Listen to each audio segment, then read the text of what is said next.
वजारत दाखिला के अमूर पर अपनी बात रखने का मौका दिया। जनाब, हकीकत यह है कि गुज़श्ता 11 सालों से मुल्क के जो अंदरूनी सलामती अमन व अमान के लिहाज से एक मसाली दौर साबित हुआ है। मैं अभी सुन रहा था कि हमारे कांग्रेस के सीनियर मेंबर ने कहा कि अगर एलोकेशन जम्मू कश्मीर के लिए बढ़ाया, इसका मतलब हालात जो हैं वहां खराब हैं। मुझे समझ नहीं आती कि आज मॉडर्न जमाना है, सिक्योरिटी फोर्सेस को टेक्निक से नवाजना है, साइबर क्राइम को करप्ट करना है, तो एलोकेशन को हालात खराब से क्यों जोड़ते हैं, मुझे समझ नहीं आता है। यही जानेंगे। मैं नरेंद्र मोदी गवर्नमेंट को ए ह्यूज जंप जो एलोकेशन में हुआ है उस पर यह दर्शाता है कि हमारी जो लॉ एनफोर्समेंट में और टेररिज्म को कम्बैट करने में और एक्सट्रीम जो लेफ्ट एक्सट्रीम विंग है उसको करप्ट करने में नरेंद्र मोदी जी की जो कमिटमेंट है वो दर्शाती है। अभी हमारे एक दोस्त बोल रहे थे कि देश में जो है वो माइनॉरिटीज को बहुत खतरा है, बहुत दंगे हो रहे हैं, बहुत क्रिमिनल फ्लेयर हो रहा है। Chairman sir, history doesn't lie. The most devastating criminal rights in independent India history did not take place under this government watch. They occurred under the Congress-led regimes, where rights were either ignored, encouraged, or weaponized for electoral advantage. In 1984, anti-Sikh rights, where thousands were butchered in the streets of Delhi, were not a spontaneous reaction, but a state-sponsored pogrom. Who was in the power? The Congress. Who led the mobs? Congress leaders. And who justifies the killing? The then Prime Minister himself. With the chilling words, when a big tree falls, the earth shakes. ये अल्फाज है, ग्रेवा में झांकिए जरा। Chairman sir, यहीं बात खत्म नहीं होती है। आप मैसेकर देखिए साहब में 1983, आप बगलपुर राइट्स देखिए 1989, आप बॉम्बे राइट्स देखिए 1992-93, आप Meerut rights 87।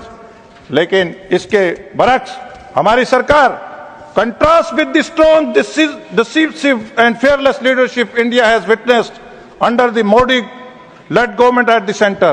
Under our governments, despite countless provocations and attempts to incite unrest, India has remained more stable, secured and united than under any previous regime. We have empowered law enforcement, strengthened intelligence network, sent a clear message, writer irrespective of their religion, political affiliation, will face justice. Sir, मैं जम्मू कश्मीर से आता हूं और जम्मू कश्मीर की बात नहीं करूंगा तो नाइंसाफी हो जाएगी। जम्मू कश्मीर हमेशा एक एहसास मुद्दा, एक पॉलिटिकल माइलेज के लिए बनाया गया है।